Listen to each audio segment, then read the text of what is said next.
हाँ, तो देखिए अभी यहाँ पे जो दिख रहा है आप लोगों को, सो P700 तक आपका क्या आ गया, P700 तक इलेक्ट्रॉन जो है वो आ गया, तो ये डाउन हिल प्रोसेस हुई, फिर से अपहिल प्रोसेस होगी, और अपहिल प्रोसेस में इलेक्ट्रॉन जो होगा फिर से एक्साइट होगा। एक्साइट होने के बाद जो प्राइमरी एक्सेप्टर होगा यहाँ पे थियोफाइटिन था,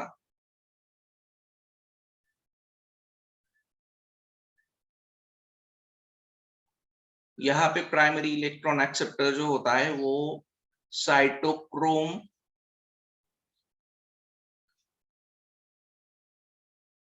फेरोडॉक्सिन कॉम्प्लेक्स होता है। फिर इसने इसको प्राइमरी एक्सेप्टर को एक्सेप्ट किया, प्राइमरी इलेक्ट्रॉन को एक्सेप्ट किया, फिर से एक्सेप्ट करने के बाद वो सीरीज ऑफ कैरियर मॉलिक्यूल्स है, that is A1 A0 A1 F, ये सारे जो कॉम्प्लेक्सेस है, तो ये FeS कॉम्प्लेक्स है। उसके बाद फिर वो फेरोडॉक्सिन को डोनेट कर दिया जाएगा, फेरोडॉक्सिन से FNR को डोनेट कर दिया जाएगा, और FNR फिर यहाँ पे फाइनल इलेक्ट्रॉन एक्सेप्ट जो कि करेगा वो होगा NADP। तो 2 electron will be accepted by 2 NADP molecule and it will become, और यहाँ पे 2 प्रोटॉन जो आएंगे तो वो भी आएंगे, तो इस तरह से H+ and they will form 2 NADPH molecules. So इस तरह से फाइनली आपका जो प्रोसेस होगा नॉन साइक्लिक फोटोफॉस्फोरिलेशन का, तो वो खत्म होगा। तो इसमें देखिए आपको एक ATP सिंथेसाइज हुआ, 2 NADPH सिंथेसाइज हुए, इसमें फोटोसिस्टम 1 भी फोटोसिस्टम 2 भी इन्वॉल्व थी, दैट इज P680। यहाँ पे फोटोसिस्टम 1 भी इन्वॉल्व थी, that is P700, and that way this system is completed. So this is called as photophosphorylation. तो अभी लाइट रिएक्शन में क्या क्या होता है, तो हमने कल देखा था कि लाइट एब्जॉर्प्शन होगा, वाटर स्प्लिटिंग होगी, ऑक्सीजन रिलीज होगा, formation of ATP and NADPH। अब ये कैसे होगा, तो वो इलेक्ट्रॉन ट्रांसफर से होगा, मतलब जब इलेक्ट्रॉन ट्रांसपोर्ट होंगे, तो इलेक्ट्रॉन ट्रांसपोर्ट जैसे जैसे होते जाएंगे तो ये सारी चीजें जो है तो वो सिंथेसाइज्ड होती जाएगी। So this movement of electron is downhill in terms of redox potential. मतलब क्या हो रहा है कि ऑक्सीडेशन रिडक्शन हो रहा है। रिडॉक्स मतलब क्या, राइट है ना? Yes sir. Reduction and oxidation होगा।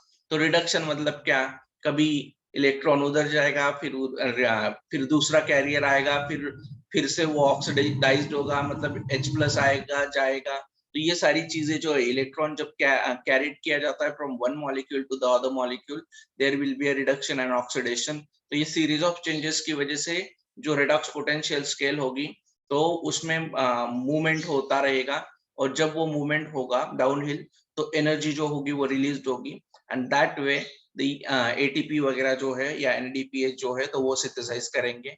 साक्षी, तेरे को कुछ प्रॉब्लम था? सर, एक बार में एक ही इलेक्ट्रॉन एक्साइट होता है या फिर साइमल्टेनियसली 2 इलेक्ट्रॉन एक्साइट होते हैं?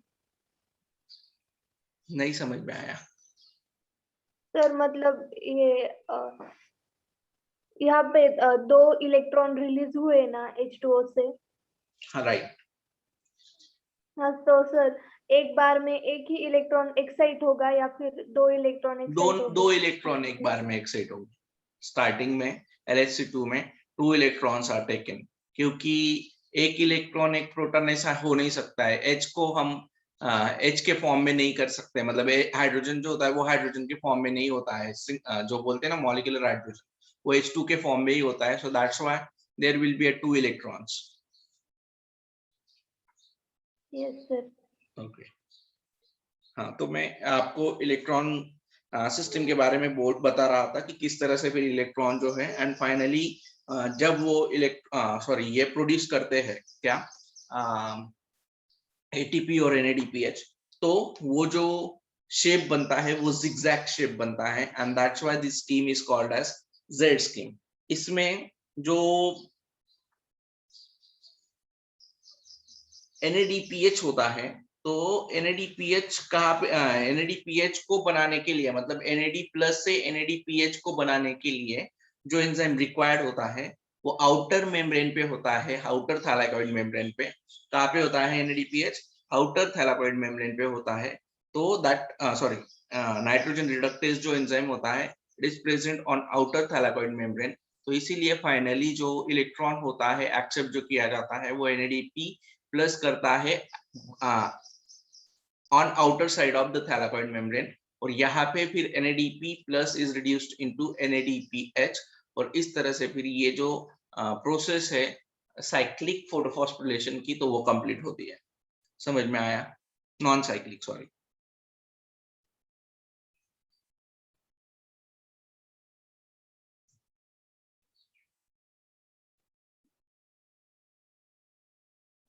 Yes sir. सर दो ही लोगों को समझ में आया क्या? Yes sir. ओके, नहीं समझ में आया है तो कोई प्रॉब्लम है नहीं, एज मैंने फोटोफॉस्फोरिलेशन स्टार्ट किया ही नहीं है। मैंने सिर्फ आपको एक ओवरव्यू दिया जो कल पढ़ा हुआ था हम लोगों ने। अभी हम फोटोफॉस्फोरिलेशन स्टार्ट कर रहे हैं।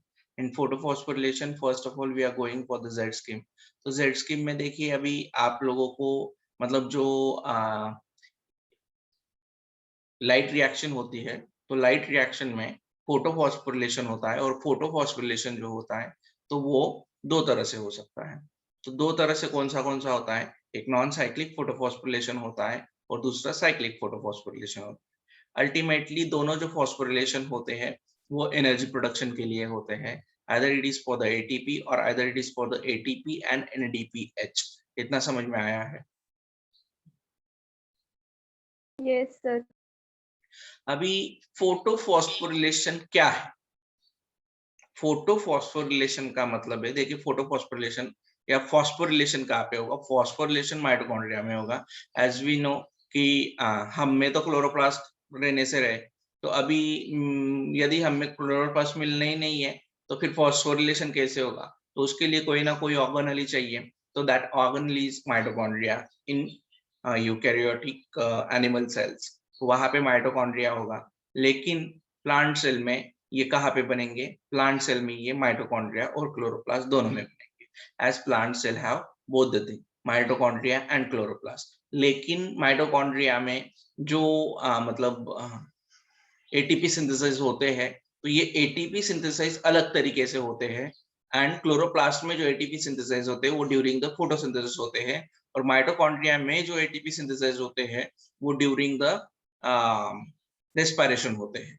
समझ में आया है क्या ये difference? Yes sir. Yes sir. Yes, किसी को डाउट है क्या कि सर ऐसा कैसे है? किसी को डाउट नहीं है ना?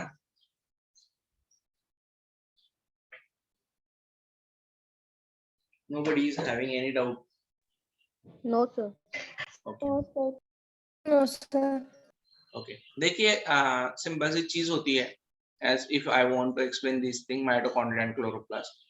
क्लोरोप्लास्ट में लाइट रिएक्शन होगी, और लाइट रिएक्शन में फोटोलाइसिस ऑफ वाटर होगा, और फोटोलाइसिस ऑफ वाटर होने के बाद जो इलेक्ट्रॉन होगा वो एक्साइट होगा, और इलेक्ट्रॉन एक्साइट होने के बाद थियोफाइटिन एक्सेप्ट करेगा, फिर लास्ट में प्लास्टोसाइनिन यहाँ पे रहेगा, वो डोनेट करेगा फिर से P700 को। P700 फिर से इलेक्ट्रॉन को ये करेगा, एक्साइट करेगा, एक्साइट करने के बाद प्राइमरी इलेक्ट्रॉन एक्सेप्ट करेगा, एंड फाइनली यहाँ पे NADPH बनेगा। तो यहाँ पे एक ATP बन गई, यहाँ पे NADPH बन गया। तो ये ATP और NADPH जब कब बने? जब लाइट प्रेजेंट था। तो लाइट जब प्रेजेंट था तभी ये ATP और NADPH बनेंगे, और ये क्लोरोप्लास्ट में बन रहे, as chloroplast is having ability to trap the light. तो उसमें फिर लाइट मतलब फोटोफॉस्फोरिलेशन जो है वो क्लोरोप्लास्ट में होगा। लेकिन माइटोकॉन्ड्रिया में ATP कब सिंथेसाइज होता है या NADPH कब सिंथेसाइज होता है? जब रेस्पिरेशन होगा। रेस्पिरेशन होगा मतलब कौन सा रेस्पिरेशन होगा? जैसे ग्लाइकोलिसिस हुई। ग्लाइकोलिसिस मतलब क्या? दैट इज ग्लूकोज मॉलिक्यूल का ब्रेकडाउन होना into 2 molecules of pyruvic acid. तो इस समय पे टोटल 8 ATP मॉलिक्यूल जो है वो प्रोड्यूस करता है, तो ये हो गया माइटोकॉन्ड्रिया में। यहाँ पे लाइट की जरूरत थी क्या? नहीं, क्योंकि यहाँ पे कैटाबॉलिज्म हुआ है और ड्यूरिंग द कैटाबॉलिज्म एनर्जी जो है वो रिलीज होती है। फिर पायरुविक एसिड फिर से अंदर जाएगा माइटोकॉन्ड्रिया में, और माइटोकॉन्ड्रिया में अंदर जाने के बाद वो पायरुविक एसिड के 2 मॉलिक्यूल जो होंगे, it will be converted into 2 molecules of oxaloacetic acid. और जब 2 मॉलिक्यूल्स ऑफ ऑक्सैलोएसिटिक एसिड होंगे तो 30 एटीपी मॉलिक्यूल जो है माइटोकॉन्ड्रिया सिंथेसाइज करता है। मतलब ये जो है इस तरह का जो सिंथेसिस होता है वो माइटोकॉन्ड्रिया में होता है। तो रेस्पिरेशन के ड्यूरिंग मतलब कैटाबॉलिज्म के समय पे माइटोकॉन्ड्रिया में ये सारी चीजें मतलब एटीपी जो सिंथेसाइज्ड होता है वो इस तरह से होता है। और यहाँ पे फोटोलाइसिस के through in presence of light chloroplast में एटीपी जो है वो सिंथेसाइज होगा। इतना समझ में आया है? ओके। अभी photophosphorylation, as photo means light, phosphorylation मतलब फॉस्फेट का कंबाइन होना विद अदर मॉलिक्यूल। सो जब फॉस्फेट किसी अदर मॉलिक्यूल के साथ कंबाइन होगा जो एनर्जी प्रोड्यूसिंग मॉलिक्यूल्स होते हैं उनके साथ, तो वो क्या करेगा? उसको बोला जाएगा फोटोफॉस्फोरिलेशन। तो अभी जैसे एडीपी के साथ यदि एक पी आ गया, एडीपी क्या है? This is adenosine diphosphate. इसके साथ यदि एक फॉस्फेट और डाल दिया हमने तो वो क्या हो जाएगा? Adenosine triphosphate. तो ये एटीपी बन जाएगा। तो ये एडीपी से जब हम फॉस्फेट, अभी ये फॉस्फेट आया कहाँ से? तो फॉस्फेट जो होगा तो वो रिलीज मतलब वो ऑलरेडी आपके सेल्स में प्रेजेंट होता है, लेकिन उसको कंबाइन करने के लिए जो एनर्जी लगती है तो वो इलेक्ट्रॉन एक्साइड मतलब जब डाउनहिल प्रोसेस में जाता है इलेक्ट्रॉन, तो उस समय पे ये एनर्जी रिलीज करता है। और ये एनर्जी रिलीज होने की वजह से ADP combines with the phosphate inorganic phosphate, and when inorganic phosphate combine with this ADP then they form ATP molecule। और इस तरह से फिर ATP जो है in presence of light जो है वो synthesize किया जाता है, and that reaction is called as photophosphorylation। अब ये photophosphorylation मतलब क्या? ATP synthesis की प्रोसेस दो तरह से हो सकती है। एक हो सकती है नॉन साइक्लिक तरह से फोटोफॉस्फोरिलेशन, और दूसरा हो सकता है साइक्लिक तरह से। इतना समझ में आया है? Yes, sir. Yes, sir. अभी दोनों में से एक पढ़ना है, तो पहले हम नॉन साइक्लिक फोटोफॉस्फोरिलेशन पढ़ लेंगे। नॉन साइक्लिक फोटोफॉस्फोरिलेशन में हमने अभी देखा, हमने थोड़ा इन डिटेल भी देखा नॉन साइक्लिक फोटोफॉस्फोरिलेशन कैसे होता है। तो उसमें दो फोटो सिस्टम जो है वो एक साथ वर्क करती है, तभी जाके नॉन साइक्लिक फोटोफॉस्फोरिलेशन जो है वो हमें देखने को मिलेगा। अभी इसमें जो इलेक्ट्रॉन ट्रांसपोर्ट होता है तो वो जिगजैग पैटर्न शो करता है, इसीलिए इस नॉन साइक्लिक फोटोफॉस्फोरिलेशन को जेड स्कीम भी बोला जाता है। क्या बोला जाता है? जेड स्कीम, क्योंकि वो जिगजैग पैटर्न फॉलो कर रहा है। क्लियर है इतना? Yes, sir. ओके। यहाँ पे क्या सिंथेसाइज्ड होता है? यहाँ पे सिंथेसाइज होता है एटीपी, NADPH। ये दोनों प्रोडक्ट जो है वो सिंथेसाइज, एनर्जी रिच मॉलिक्यूल जो है वो सिंथेसाइज किए जाते हैं। क्या सिंथेसाइज किए जाते हैं? ATP and NADPH। समझ में आया? Yes, sir. ओके। अभी So- एक कंफ्यूजन में आपको क्लियर कर दूं। NADP plus can be reduced into, ऐसा लिखा है, sorry, NADP plus, so NADP plus can be reduced into, so it can be reduced into NADPH. It can be write like this, NADPH2. It can be write like this, NADPH plus H plus। तो ये तीनों का meaning same होता है। Clear है? Yes, sir. And NADPH हम कब लिखते हैं? जब हम प्लांट के बारे में बात करते हैं। और जब एनिमल के बारे में बात कर रहे हैं तो हमारे इसमें जो कोएंजाइम पाया जाता है वो NAD प्लस होता है, and NAD plus is reduced into NADH2, either NADH, either NADH plus H plus। इतना समझ में आया है? P स्टैंड फॉर, ऐसा समझ लेना, प्लांट। एक्चुअली नॉट प्लांट होता है, लेकिन प्लांट में हम कभी भी P को मेंशन करते हैं। जब भी हमको P, NADPH या NADH2 जो भी लिखना होता है तो हम उसमें P ऐड करते हैं।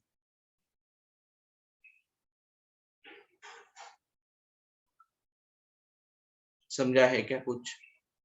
Yes, sir. Yes, sir. क्या समझा है? सर NADPH2 किस में दिखता है फिर? NADPH2 मतलब NADPH प्लांट में दिखता है तो NADPH2 किस में दिखता है? अरे सेम मैंने बोला ना तुमको अभी साक्षी कि वो सेम है ऐसा है।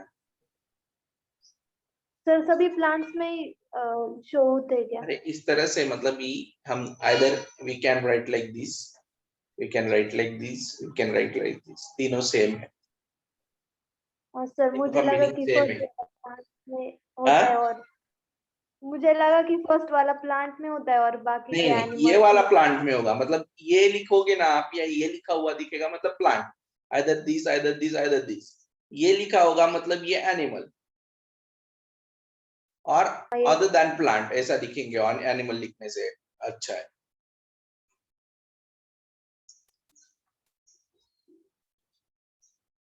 Okay yes sir. Yes, sir. कोई मेरे को NADPH का लॉन्ग फॉर्म बताएगा क्या?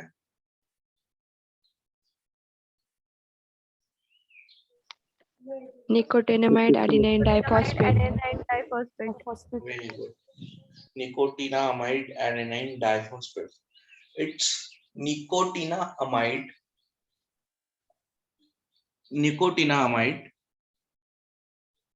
डाइन्यूक्लियोटाइड फॉस्फेट होता है। Okay yes sir. Nicotinamide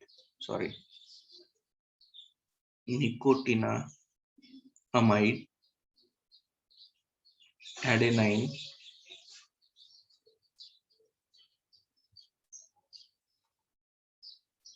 dinucleotide phosphate. Clear है? Yes, sir. Yes, sir. Okay, so this is about कि यहाँ पे कोई कंफ्यूजन नहीं होना चाहिए, इसलिए पहले ही मैंने आपका ये जो चीज थी वो दूर कर दी है। ठीक है? Yes sir. Yes, sir. Yes, sir. Okay, अभी यहाँ पे ATP सिंथेसाइज हुआ, NADPH सिंथेसाइज हुआ, और यहाँ पे क्या होता है कि जो इलेक्ट्रॉन नॉन साइक्लिक प्रोसेस क्यों बोला जाता है, क्योंकि इलेक्ट्रॉन जो यहाँ पे एक्साइट हुआ है तो वो lost by the PS2 do not come back to it but pass on to the NADP+। तो ये कहाँ पे चला जाता है?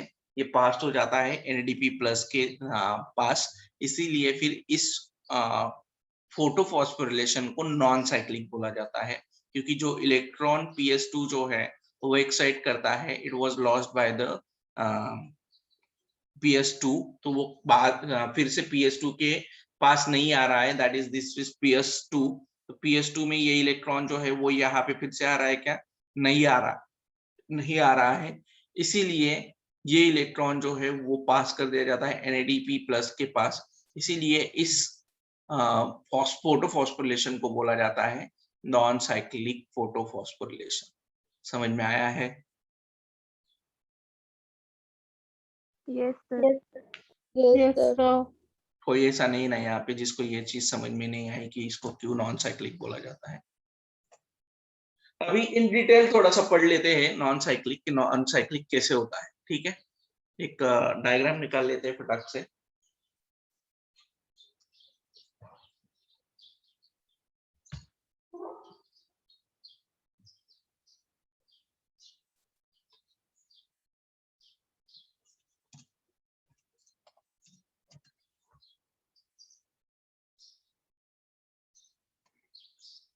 सब लोगों ने वो क्वेश्चन जो थे वो अटेम्प्ट किए थे कल के?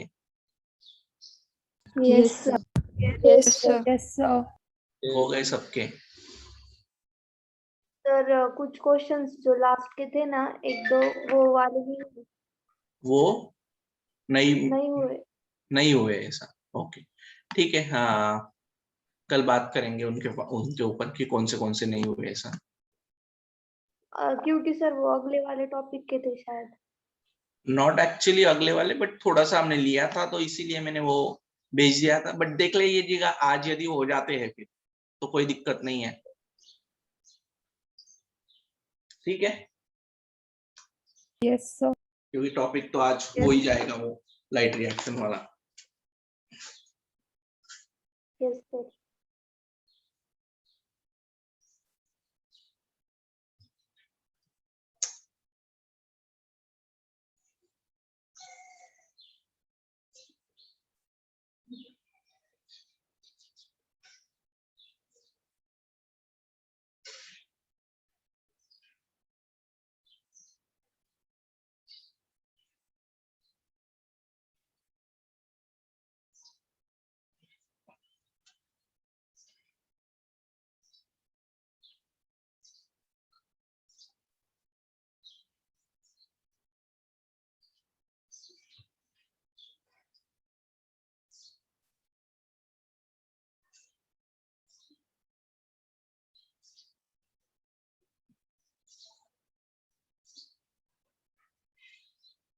आपको स्क्रीन दिख रही है ना? Yes, sir. Yes, sir. Yes sir.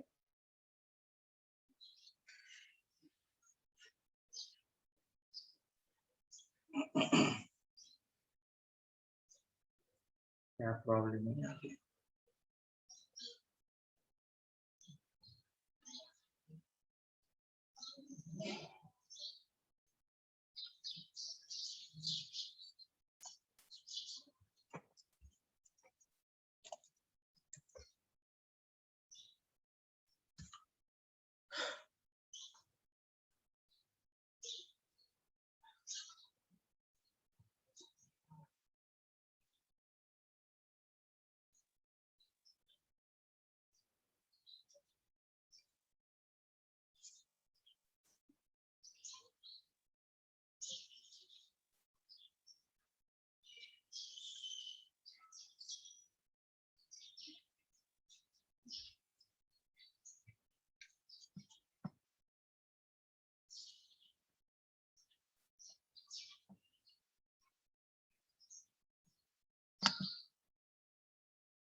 मेरे 680 लिखा है, आप P680 लिखिएगा।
सर वो ब्रैकेट में क्या लिखा है? OEC ब्रैकेट में या रेक्टेंगल में? हाँ सर देखिए।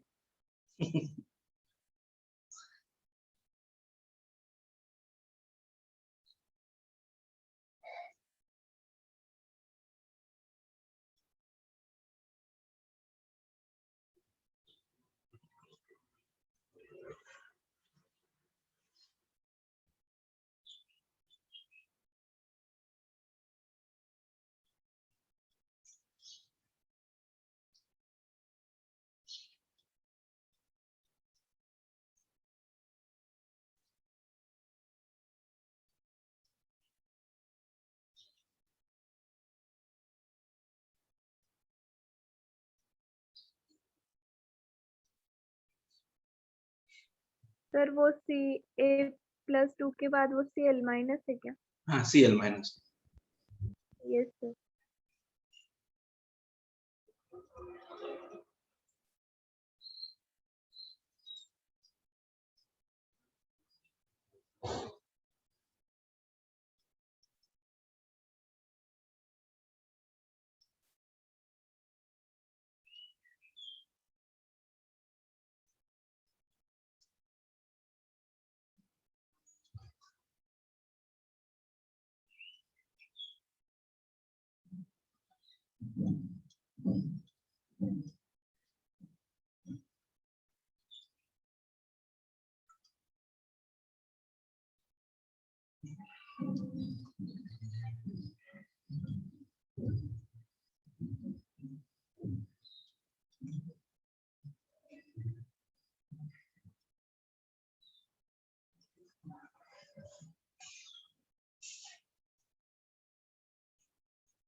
सर वो स्क्वायर में क्या लिखा है?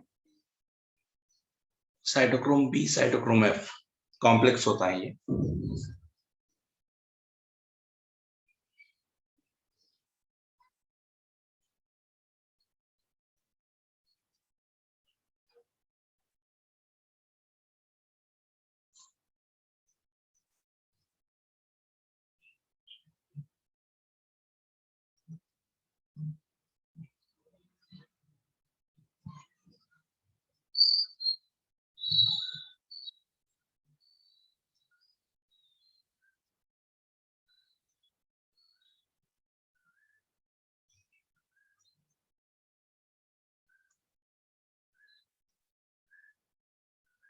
सर वो फर्स्ट वाले सर्कल में क्या लिखा है? X और A 0। Yes sir.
Sir yes sir antenna molecule ये नहीं होता है, मतलब रिएक्शन सेंटर अगेन क्लोरोफिल और कैरोटीनॉइड। नहीं सुनाई दिया गौरव। सॉरी सर, ट्राई करता हूँ। हाँ बोलना। सर एंटीना मॉलिक्यूल में सेंटर में क्लोरोफिल ए होता है ना? देखो आ रही है। नॉर्मली ये जो स्ट्रक्चर होता है ना, समझ लीजिए थैलेकॉइड है। यहाँ पे ये एक और ये एक ऐसा कोर पार्टिकल है। तो पहला कोर पार्टिकल कौन सा होगा? P680 for the non cyclic, और दूसरा कौन सा होगा? P700। This is PS1 and this is PS2। तो इसके अराउंड अभी एंटीना मॉलिक्यूल्स होंगे और इसके भी अराउंड एंटीना मॉलिक्यूल्स। समझ में आया? यस सर, मतलब एक्सेसरी पिगमेंट्स होंगे ना, क्लोरोफिल बी और कैरोटीनॉइड्स all होंगे। chlorophyll B and xanthophylls and carotenes are the accessory pigments for chlorophyll A molecule. Sir तो Chlorophyll light A is a core absorption particle, red core में molecule. Chlorophyll A is a core molecule. Sir तो light absorb नहीं करता है। फिर वो करेगा ना, P700 वाली लाइट एब्जॉर्ब करेगा ना। यदि वो P700 है तो वो P700 वाली लाइट एब्जॉर्ब करेगा। और ये P680 है तो ये P680 वाली, और ये जो एंटीना मॉलिक्यूल्स होंगे वो P680 के नीचे वाले, और यहाँ पे जो एंटीना मॉलिक्यूल्स होंगे वो P700 के नीचे वाले। यस सर, मुझे लगा कि साइड से एब्जॉर्ब होते हैं सिर्फ, और नहीं, वो ये क्लोरोफिल करेगा में ना, उसका ट्रांसफर खुद होते का भी करेगा ना एब्जॉर्प्शन। जितना वो कर सकता है उतना सब करेगा। हैं। Yes sir.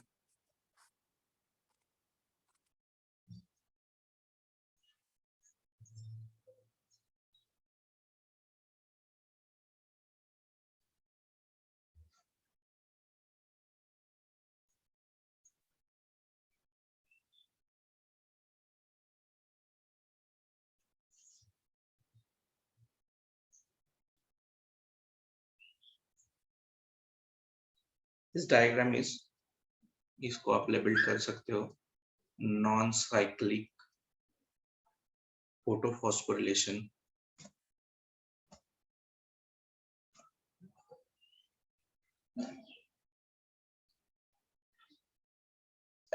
सॉरी।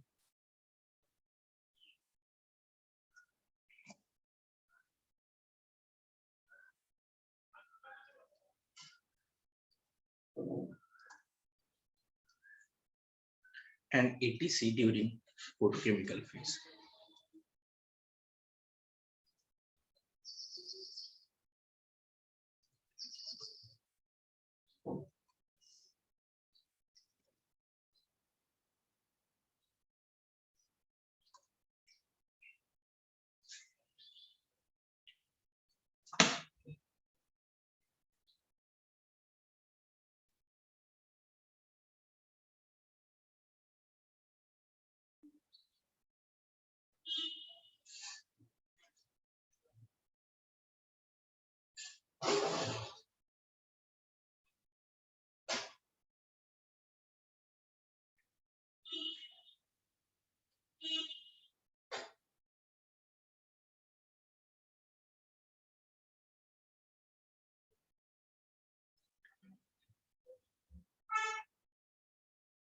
हो गया होगा तो बता दीजिएगा।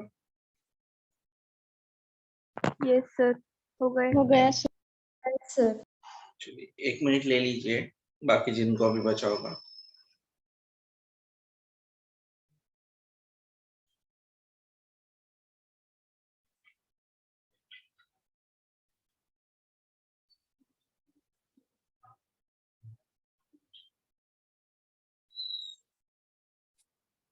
सर एटीपी के फॉर्मेशन के लिए वो पर्टिकुलर साइट वही पे होता है क्या? मेरे को सुनाई तो नहीं दिया वैसे, लेकिन तो एटीपी के नजदीक कुछ बोल रहा है, तो ADP plus pi. Yes sir. Sir तो वो फॉर्मेशन वहीं पर होता है क्या, ऐसा बोल रहा हूँ, site of ATP formation. Formation सुनाई दिया मेरे को गौरव से, बाकी फिर अंदर चला गया सब। सॉरी सर, रेंज बहुत खराब है। सर आवाज आ रही है? हाँ अभी आ रही है, बोलिए। सर वो जो एटीपी फॉर्मेशन होता है एडीपी प्लस पीआई से, वो पर्टिकुलर उसी साइट पर होता है या पूरी साइकिल में होता है? नहीं, फिर से कुछ तो भी प्रॉब्लम हुआ बीच में। सर मतलब एडीपी प्लस पीआई मिलके एटीपी बनता है ना डाउनहिल रिएक्शन में, जब वो नीचे राइट। आ रहा है तो इलेक्ट्रॉन। हाँ, तो प्लास्टोक्विनान की साइट है उसी पर होता है या फिर डाउनहिल रिएक्शन में कहीं पर भी हो जाता है? नहीं वही पे हुआ सर। और यहाँ पे एक्चुअली क्या होता है, यहाँ पे केमियो ऑस्मोटिक हाइपोथेसिस जो है वो रोल प्ले करती है। केमियो ऑस्मोटिक हाइपोथेसिस हो गई, और ये केमियो ऑस्मोटिक हाइपोथेसिस जो है वो एटीपी सिंथेसिस के लिए रिस्पॉन्सिबल होती है। तो वो भी पढ़ना ही है हमको। आप लोग पहले अभी ये निकाल लीजिए, फिर बताता हूँ। Yes sir.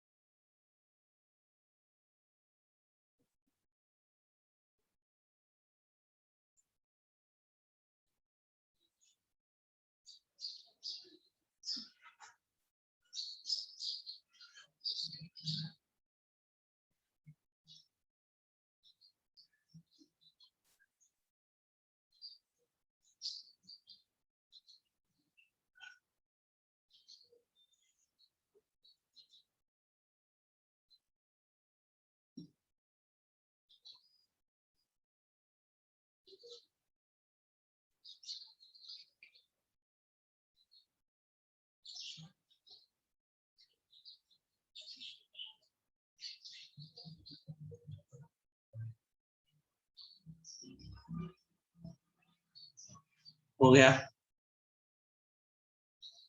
Yes, sir. सब लोगों Yes, का हो sir. गया? ओके, देखिए Yes, सिंपल सी sir. चीज है जो हम अभी पढ़ रहे हैं, that is non cyclic photophosphorylation. Non cyclic photophosphorylation में क्या हो रहा है? नॉन साइक्लिक फोटोफॉस्फोरिलेशन में पहली बात तो ये है कि दो फोटो सिस्टम जो है वो इन्वॉल्व होते हैं, that is PS2 and PS1। पहले PS2 आएगी और उसके बाद PS1 आएगी। इनिशियली क्या हो रहा है? इनिशियली एक चीज हो रही है, दैट इज दिस। ये क्या हो रहा है? ये हो रहा है फोटोलाइसिस। इसको क्या बोलते हैं? फोटोलाइसिस। मतलब जब लाइट आएगा, लाइट जब वाटर पे स्ट्राइक होगा तो ये वाटरलाइज्ड हो जाएगा। लाइज्ड होने के बाद means the water is dissociated into 2H plus plus 1 half O2 plus 2 electrons. तो ये ऑक्सीजन इवॉल्विंग कॉम्प्लेक्सेस होते हैं। तो ये ऑक्सीजन इवॉल्विंग कॉम्प्लेक्स क्या करते हैं? ये इस इलेक्ट्रॉन को कैरी करेंगे in presence of Mn plus Ca2 plus and Cl minus, और वो कहाँ पे दे देंगे?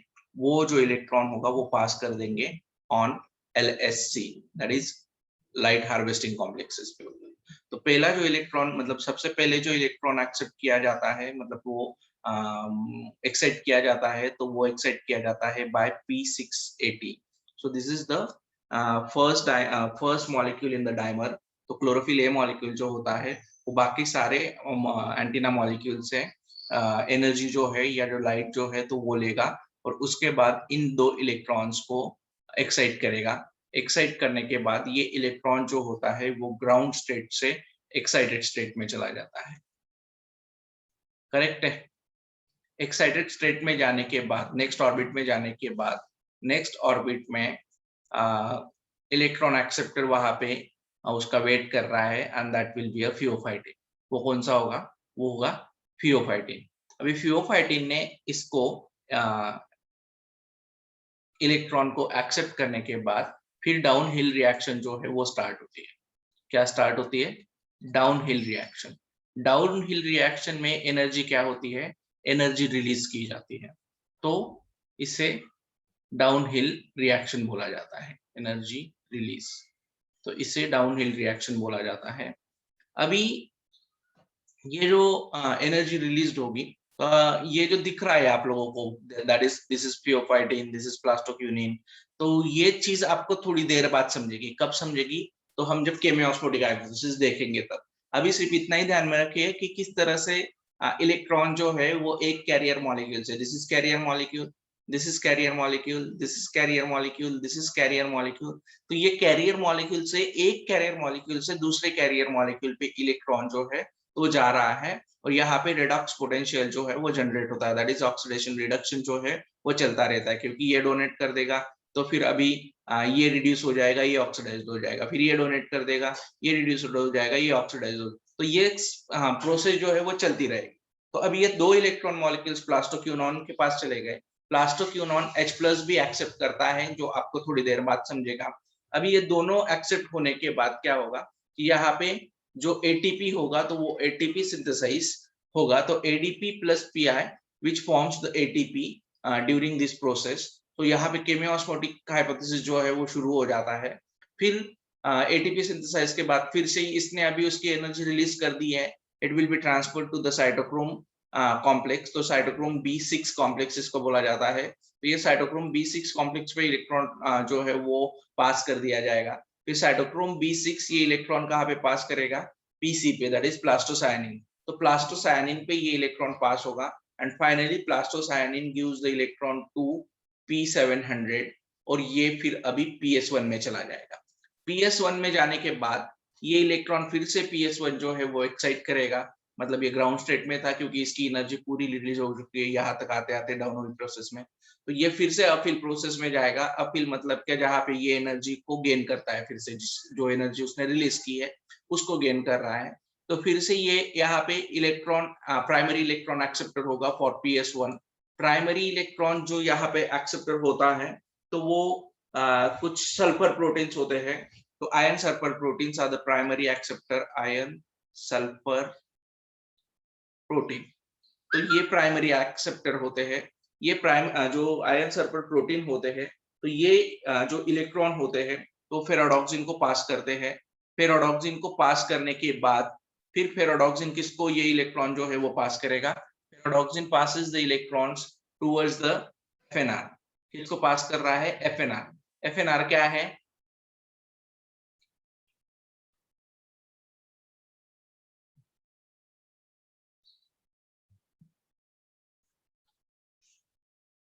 मेरे कोई वाले का सुना है क्या ऐसा कुछ, FMH सुना है, FMNH। I am audible na? Yes, sir. Okay. Yes, sir. So it is fumarate nitrogen reductase, that is FNR। Regulation बोला जाता है इसको, ये रेगुलेट करता रहता है नाइट्रोजन रिडक्टेज को। अभी ये नाइट्रोजन रिडक्टेज जो होता है तो ये क्या काम करता है, ये NADP प्लस को रिड्यूस करके NADPH बनाने का काम करता है। समझ में आया इतना? Yes, sir. Finally this electron is, जो ये इलेक्ट्रॉन यहाँ पे है, it was accepted by NADP plus, वो प्रोटॉन भी एक्सेप्ट करेगा, तो ये हो जाएगा। फिर जब ये इलेक्ट्रॉन एक्सेप्ट करेगा फर्स्ट ऑफ ऑल, उसके बाद ये प्रोटॉन एक्सेप्ट करेगा, सो it will become NADPH, and that way ATP and NADPH will be synthesized during the non-cyclic photophosphorylation। कुछ पूछना है? सर फोटोलिसिस ऑफ वाटर में यूज होते क्या है तीनों? आवाज कुछ नहीं आ रहा है तेरा गौरव।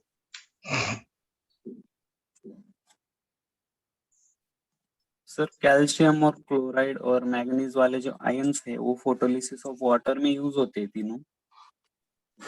ये ऑक्सीजन इन्वॉल्विंग कॉम्प्लेक्स में यूज होते हैं।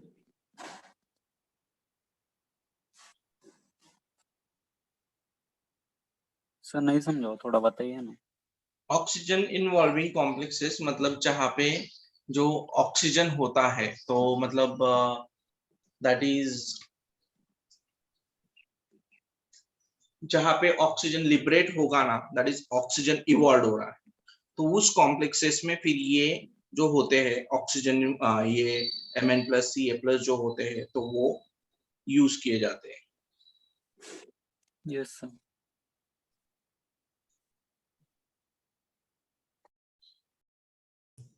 और कोई है?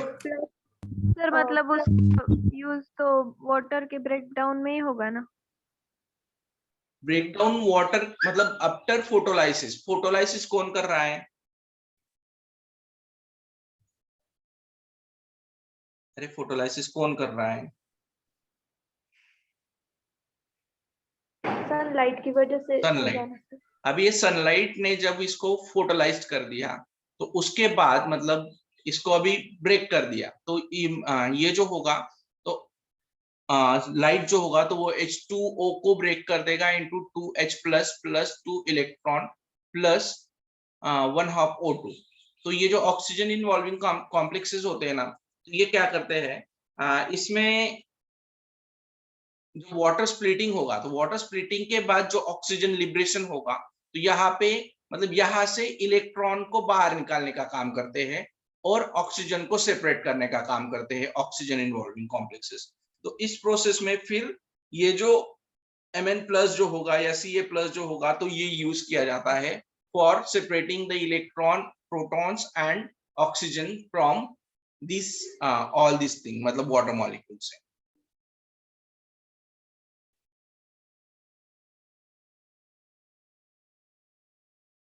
ठीक है। जब फोटो ऑक्सीडेशन होगा तो ऑक्सीजन को सेपरेट करने के लिए ये ऑक्सीजन इन्वॉल्विंग कॉम्प्लेक्स जो है वो काम करते हैं। Yes sir. सर वो साइटोक्रोमिन B6 कॉम्प्लेक्स के नीचे क्या है? ये वाला? फिर क्या है? ये नहीं वो सर, ये नहीं नहीं नहीं सर, सर ये कौन सा? किसी को समझ में आया तो सर, मेरे को बताइए, इसका कुछ ये बोल रही हो। शायद साइटोक्रोम हाँ, ये साइटोक्रोम बी और साइटोक्रोम एफ है। हाँ सर, तो फिर प्लास्टोक्यूनिन के बाद साइटोक्रोम B6 के पास इलेक्ट्रॉन जाता है या फिर साइटोक्रोम F के पास? ओके, ये कॉम्प्लेक्स होता है वैसे तो। Cytochrome B6 is the complex. तो साइटोक्रोम B6 के पास जाएगा, फिर साइटोक्रोम F के पास जाएगा, फिर PC के पास जाएगा। ये जो चीज है ना, ये आप कब पढ़ोगे, जब इलेक्ट्रॉन ट्रांसपोर्ट पढ़ोगे, electron transport chain in respiration. तो इन डिटेल्ड इलेक्ट्रॉन ट्रांसफर कैसे होता है एग्जैक्टली, मतलब कौन सा कैरियर मॉलिक्यूल कहाँ पे जाएगा, वो किस तरह से फिर कैरी करेगा, फिर इलेक्ट्रॉन जाने के बाद वो किस तरह से रिड्यूस होगा, फिर H+ आयंस कहाँ से कहाँ ट्रैवल होते हैं, फिर यहाँ पे H+ आयंस कहाँ से आया, तो वो NADPH कैसे बना, ये सारी चीजें आपको क्लियर होंगी into the electron transfer system और इलेक्ट्रॉन ट्रांसफर चेन। ठीक है, यस सर। ओके। और कुछ है? सर वो A1 और वो क्या था? ये जो है X और A1, ये सारा जो है अक्षय, ये है हाँ। Ion sulphur protein complex. A1 ion sulphur, उसको सिर्फ डिनोट किया गया है बाय A1, तो इससे डिनोट किया गया है, and that will B ion sulphur protein complex होता है। और ये आयन सल्फर प्रोटीन कॉम्प्लेक्स को XA1 से या A0 से डिनोट किया गया है। और सर वो नीचे FES ये तो फेरस सल्फेट है, और AB। Ion sulphate. हाँ, ये पूरा कॉम्प्लेक्स AB। होगा, ये complete. Yes sir. This just an denotation, क्या बोलते हैं, नोटेशन है ये। AB वगैरह जो है, X जो है, ये सिर्फ नोटेशन है।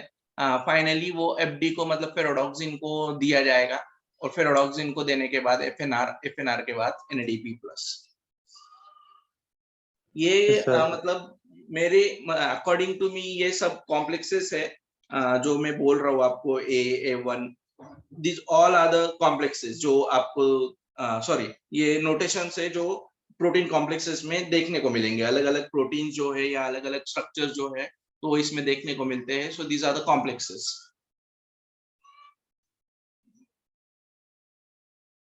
Yes sir. ओके, समझ में आया है non cyclic photophosphorylation? Yes, sir. Okay, yes sir.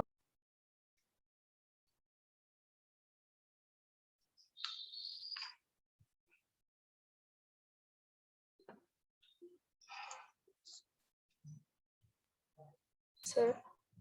X was given a special chlorophyll molecule। Akshay, एक X का ये दिया है, बट इसमें यही दिया है स्पेशल क्लोरोफिल मॉलिक्यूल, बाकी कुछ दिया नहीं है। Yes,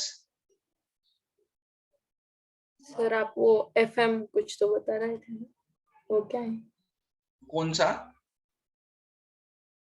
FMNH। सर आपने वो हाँ, वो क्या है? FMNH, हाँ, FMNH एक्चुअली यहाँ पे यूज नहीं होता है, लेकिन आगे यूज होगा। तो FMNH का जो मीनिंग होता है वो फ्लैविन मोनोन्यूक्लियोटाइड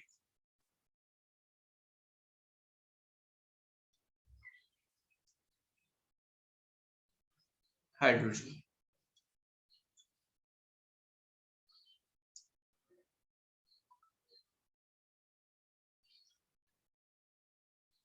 मैंने FMNH इसलिए पूछा था आपको सिर्फ कि जब आपने NADH2 वगैरह जो पढ़ा होगा, तब आपने ये सुना होगा कि क्या होता है ऐसा।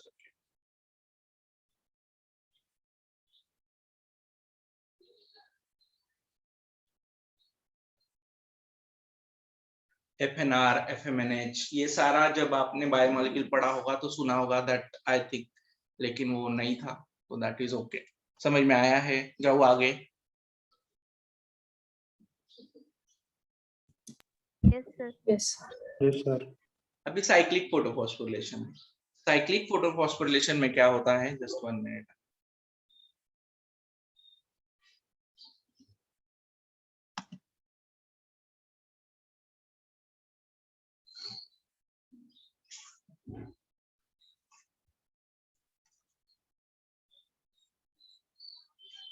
ओके, साइक्लिक फोटोफॉस्फोरिलेशन में क्या होता है? पहले तो ये कहाँ पे होता है? साइक्लिक फोटोफॉस्फोरिलेशन स्ट्रोमा लैमेलिन में होता है, when only PS1 is functional. Stroma lamellae में सिर्फ PS1 जो है वो फंक्शनल होती है और वहां पे ही ये जो है तो साइक्लिक फोटोफॉस्फोरिलेशन जो है वो होता है। अभी इसमें क्या होता है कि जो इलेक्ट्रॉन एक्साइट हुआ है बाय P700, तो वो इलेक्ट्रॉन बैक टू P700 आ जाता है, मतलब रिसाइकल्ड हो जाता है, and that is called as cyclic photophosphorylation, that is called as cyclic photophosphorylation। अभी इसमें ये क्यों इसमें होता है? एज आपको NAD प्लस को रिड्यूस करने के लिए इनटू NADH आपको क्या लगेगा? एंजाइम लगेगा, that will be a nitrogen reductase.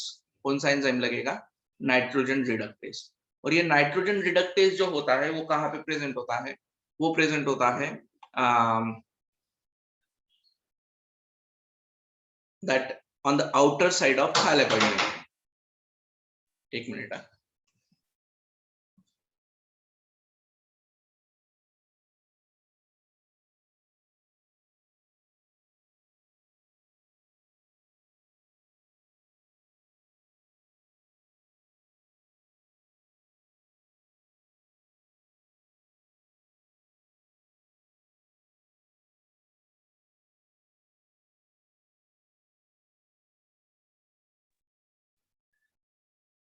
देखिए यहाँ पे क्या होता है दैट जो साइक्लिक फोटोफॉस्फोरिलेशन में दोनों सिस्टम जो है वो प्रेजेंट नहीं होती है as it occurs in the stroma lamellae. तो स्ट्रोमा लैमेली में PS2 जो होता है वो एब्सेंट होता है, लेकिन जो ग्राना लैमेली होती है तो ग्राना लैमेली में या थैलेकॉइड मेम्ब्रेन में दोनों सिस्टम प्रेजेंट होती है, PS1 एंड PS2।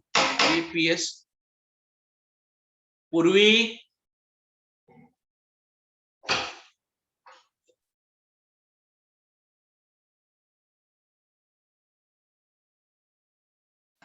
तो देखिए क्या होता है कि ग्राना लैमेली में PS1 और PS2 ये दोनों सिस्टम पाई जाएंगी, और जो PS2 होता है तो इस ग्राना लैमेली में क्या होता है? नाइट्रोजन रिडक्टेज जो एंजाइम होता है तो वो प्रेजेंट होता है, और ये नाइट्रोजन एंजाइम जो होता है तो वो लैक होता है इनटू द स्ट्रोमा लैमेली। और स्ट्रोमा लैमेली में जब नाइट्रोजन रिडक्टेज एंजाइम लैक होगा तो वो NAD प्लस को रिड्यूस नहीं कर पाएंगे NADH में, और इसीलिए सिर्फ फोटो सिस्टम 1 में फिर क्या होगा? इलेक्ट्रॉन जो होगा it will not pass to the NAD plus, so it will be recycled back by this P700 और फिर ये एक्साइट करेगा। सो इस तरीके से सिर्फ यहाँ पे ATP जो है वो सिंथेसाइज्ड होगा। समझ में आया है?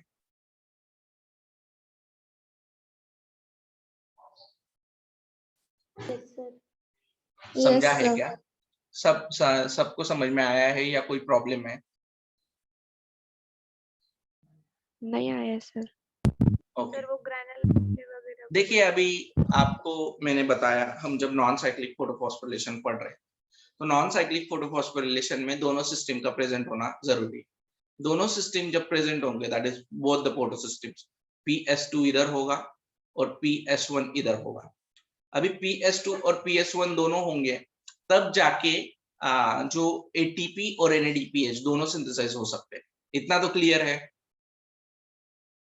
Yes sir. हाँ। अभी देखिए यहाँ पे क्या हो रहा है, यहाँ पे साइक्लिक में only PS1 is present. PS1 क्यों है? क्योंकि उसका जो क्लोरोफिल मॉलिक्यूल है वो P700 है। ये कहाँ पे होती है? ये स्ट्रोमा लैमेली में होती है। स्ट्रोमा लैमेली पता है कि आपको क्या होती है?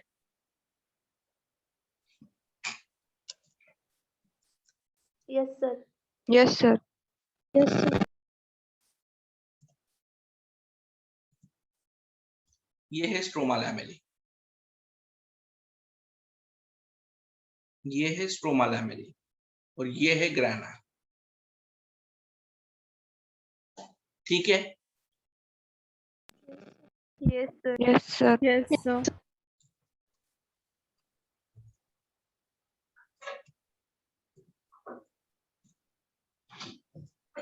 अभी साइक्लिक फोटोफॉस्फोरिलेशन में क्या हो रहा है कि स्ट्रोमा लैमेली में ही सिर्फ ये होगा। क्यों? क्योंकि स्ट्रोमा लैमेली में एक ही सिस्टम प्रेजेंट होती है and that will be a PS1। लेकिन stroma lamellae lakhs nitrogen reductase enzyme. PS1 मतलब जो स्ट्रोमा लैमेली होती है उसमें कौन सा एंजाइम नहीं होता है, उसमें वो FNR जो होता है वो नहीं होता है, और FNR नहीं होगा तो NAD प्लस रिड्यूस हो पाएगा क्या? नहीं हो पाएगा, भले ही इलेक्ट्रॉन होगा लेकिन वो रिड्यूस नहीं हो पाएगा। अभी ये इलेक्ट्रॉन जो है तो वो पास नहीं हो रहा है टू द NAD प्लस, तो कहा जाएगा, तो वो ट्रैवल बैक करेगा to the chlorophyll P700 molecule की तरफ, और वो फिर से बैक जाएगा, तो फिर क्या हो गया, वो रिसाइकल्ड हो गया। रिसाइकल्ड हो गया इसका मतलब क्या हो गया, वो साइक्लिक प्रोसेस हो गया। So this is called as cyclic photophosphorylation. समझ में आया है? Yes, sir. Yes, sir. Okay. Yes, sir. Cyclic photophosphorylation कब होता है?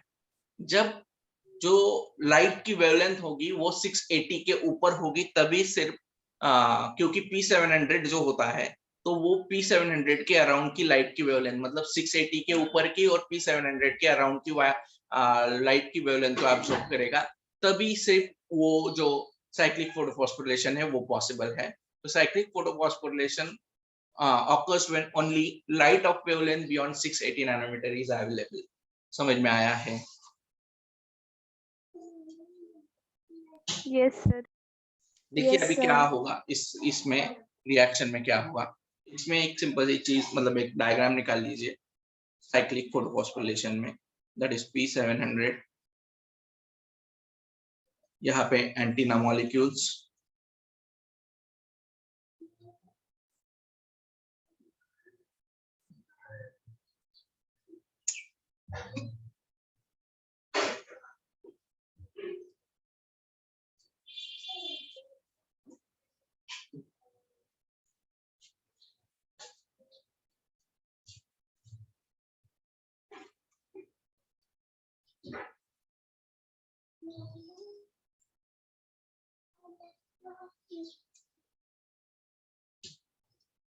क्या है बेटा,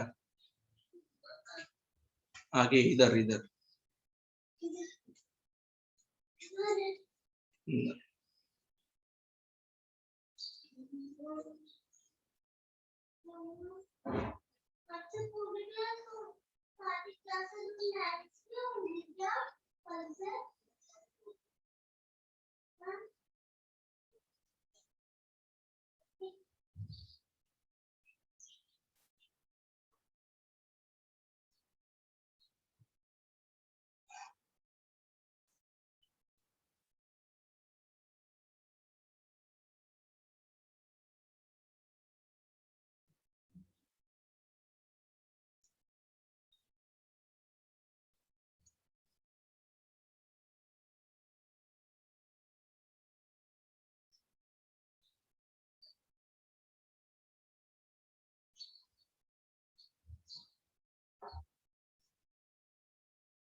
सर इसमें दोनों ही एटीपी एक ही जगह से प्रोड्यूस होते हैं?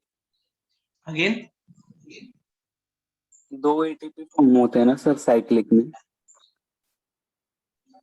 तो दोनों मतलब प्लास्टोक्विन पे ही फॉर्म होते हैं क्या, ऐसे बोल रहे हैं? एक ही एटीपी फॉर्म होगा ना, दो कहाँ हुए? सर मुझे लगा दो इलेक्ट्रॉन अगर एक साइड में हो तो दो होंगे सर। ओके, जब भी मतलब अभी फॉर एग्जांपल ये जो फॉर्म हो रहा है ना, तो ये ATP दो ले ही है, यदि दो ADP दो इलेक्ट्रॉनिक ये कर रहे हैं, हम कंसिडर कर रहे हैं, तो दो ATP जो है वो फॉर्म हो गया। तो यहाँ पे भी तो प्लास्टोक्विनोन ही दो ही ATP फॉर्म करेगा, other if you are considering one electron, so that will be a one ATP। Yes sir.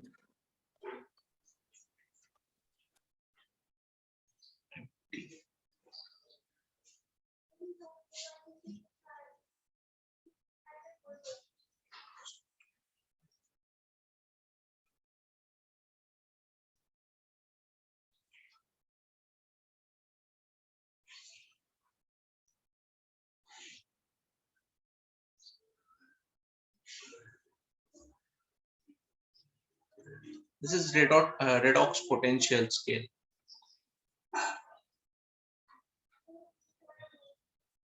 Sir Yes.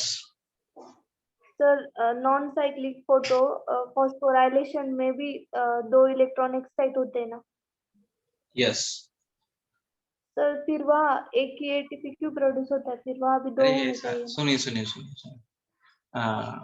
मैंने आपको ये बोला कि 2 इलेक्ट्रॉन लिखे हैं तो पहले तो मेरे को ये चीज कंफर्म लेने दीजिए कि दो इलेक्ट्रॉन से 2 एटीपी नहीं, शायद मेरे हिसाब से एक ही एटीपी प्रोड्यूस होता है।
साइक्लिक में एक होगा,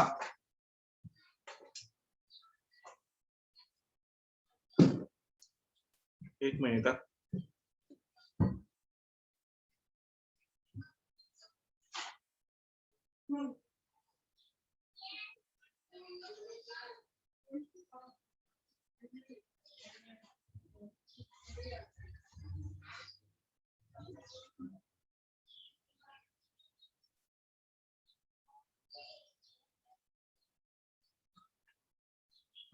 H2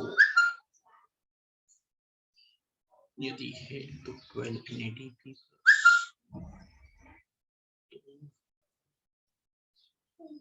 18 ATP।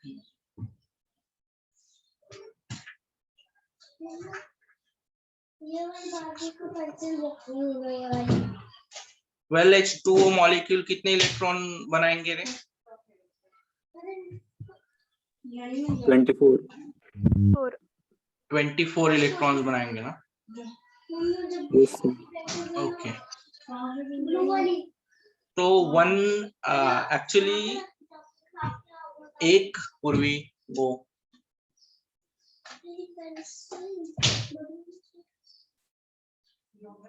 12 H2O मॉलिक्यूल्स जब फोटोलाइज्ड होंगे तो उस समय पे वो एक्चुअल में 18 ATP मॉलिक्यूल्स बनाते हैं और 12 NADPH।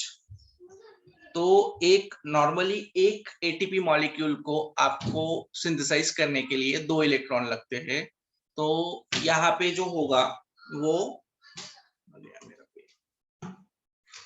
यहाँ पे जो होगा वो 2 इलेक्ट्रॉन्स होंगे, लेकिन सिंथेसिस एक ही ATP मॉलिक्यूल की होगी।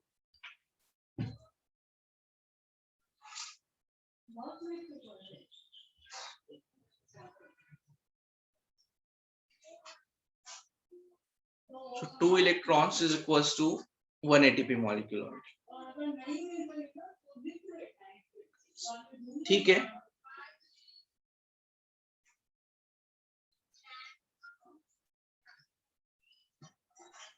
सर सर, इलेक्ट्रॉन फिर NAD के पास आएगा क्या? किसी का भी कुछ भी नहीं सुनाई दिया मेरे को.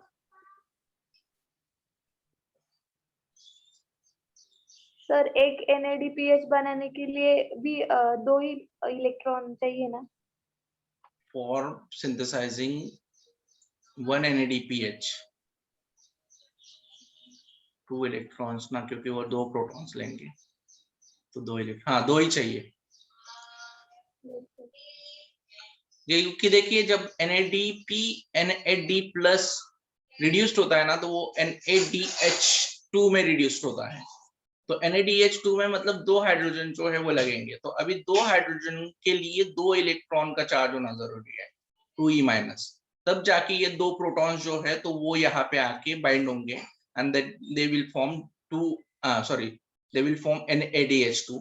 तो इसीलिए फिर ये 2 इलेक्ट्रॉन ही लगेंगे. सो ये करेक्ट है और ये भी करेक्ट है. फिर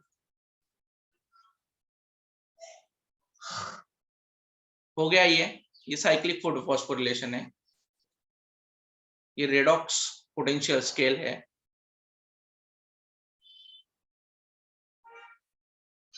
यस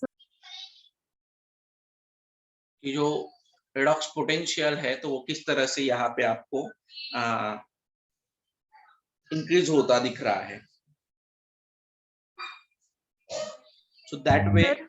यस सर, हमने नॉन साइक्लिक में 2 NADPH मॉलिक्यूल फॉर्म हुए देखे थे ना? एक मिनट एक ATP और 2 एक मिनट चेक NADPH. करता हूँ. ATP and NADPH I think so एक ही होगा. मैंने गलती से 2 लिख दिए होंगे यदि लिख दिए तो. अगर एक करते तो 2 ही इलेक्ट्रॉन होते ना सर? हाँ तो एक ही होगा ना फिर. Yes sir. Yes it's single. मैंने कई गलती से 2 लिख दिया होगा और उसमें फिर मैंने कंटिन्यू कर लिया होगा वो जो मिस्टेक थी. स्टिल एक बार मैं और चेक कर लूंगा. ये भी चीज मेरे को याद दिला दीजिएगा. ये 1-2 वाला फंडा और एक कुछ, हाँ ये फेरोडॉक्सिन जो था that is iron sulphate complex. तो ये भी मेरे को याद दिला दीजिएगा. दोनों में एक बार चेक कर लूंगा.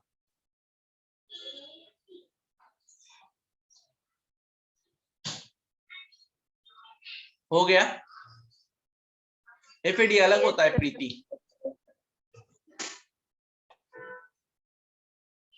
Okay so this is about the cyclic photophosphorylation. Cyclic photophosphorylation में बाकी कुछ चीजें नहीं है, same like us non cyclic, लेकिन सिर्फ पोस्ट का इलेक्ट्रॉन जो होता है वो recycled back to the chlorophyll A molecule जो P700 होता है. और बाकी सारी चीजें ATP सिर्फ सिंथेसाइज्ड होता है. तो यहाँ पे वाटर की फोटोलाइसिस की जरूरत नहीं है. इनके लिए वाटर की फोटोलाइसिस की जरूरत नहीं है. क्यों जरूरत नहीं? क्योंकि इसको इलेक्ट्रॉन बार बार नहीं चाहिए, इसीलिए यहाँ पे वाटर का फोटोलाइसिस नहीं होता है. लेकिन साइक्लिक में वाटर का जो ये होता है फोटोलाइसिस वो कंटिन्यूअस होता है as they need proton as well as electrons. And that's why वहां पे वाटर का फोटोलाइसिस जो होता है वो कंटिन्यूअस होता है. और साइक्लिक में वाटर जो होता है तो उसकी जरूरत नहीं होती है. So that is the one difference between the non-cyclic and cyclic photophosphorylation. Cyclic जो होता है वो स्ट्रोमा लैमेली में पाया जाता है. नॉन साइक्लिक जो होता है वो ग्राना लैमेली में होता है. ठीक है. ओके. इसको जैसे मैंने बोला कि एक्सटर्नल सोर्स की जरूरत नहीं होती साइक्लिक फोटोफॉस्फोरिलेशन में, और नॉन साइक्लिक में उसको एक्सटर्नल सोर्स की जरूरत होती है. तो डोनर की जो जरूरत है तो वो होती है इलेक्ट्रॉन डोनर की. फोटोलाइसिस ऑफ वाटर इधर होता है इधर नहीं होता है. फोटोलाइसिस ऑफ वाटर होने की वजह से वहां पे ऑक्सीजन जो है वो क्रिएट होता है, यहाँ पे नहीं होता है. तो ऑक्सीजन इन्वॉल्व नहीं होगा साइक्लिक में, उधर ऑक्सीजन जो है वो इन्वॉल्व होगा. साइक्लिक में ATP सिंथेसिस होता है, नॉन साइक्लिक में ATP और NADPH दोनों सिंथेसिस होते हैं. So these are the some differences between the cyclic and non-cyclic photophosphorylation. Clear है? Yes, sir. किसी को डाउट है साइक्लिक और नॉन साइक्लिक के डिफरेंस में? नहीं सर। ओके, चलिए। सो नॉर्मली जो सॉरी साइक्लिक फोटोफॉस्फोरिलेशन जो होता है ना, तो वो सिर्फ कुछ बैक्टीरिया में हमें देखने को मिलता है। नॉर्मली हमें नॉर्मल सेल्स में, फोटोसिंथेटिक या प्लांट सेल्स में देखने को नहीं मिलता है। और जो नॉन साइक्लिक होता है वो कंटिन्यूअसली होता रहता है in the granal thylakoids. So this is about the difference between the cyclic and non cyclic photophosphorylation. Clear है? Yes sir. ओके, अभी नेक्स्ट जो आपका टॉपिक है वो है केमियो-ऑस्मोटिक हाइपोथेसिस। समझ में आया? यस सर वो टॉपिक है ना साइक्लिक फोटोफॉस्फोराइलेशन, उसका थर्ड पॉइंट एक्सप्लेन कीजिए ना वो स्लाइड कौन सा पर। वाला? The electron does Third not point. pass. The lamellae of grana have PS1 and PS2. वो वाला? हाँ सर। ओके, देखिए यहाँ पे बोला गया है कि lamellae of grana have PS1 and PS2. PS1 और PS2 होते हैं, इसीलिए नॉन साइक्लिक फोटोफॉस्फोरिलेशन ग्रैनल मेम्ब्रेन में होता है या ग्राना में होता है। ठीक है, नॉन साइक्लिक का। The stroma lamellae membrane lack PS2, उसमें PS2 नहीं होता है। And also lacks NADP reductase, ना उसमें PS2 होता है ना उसमें NADP रिडक्टेज होता है।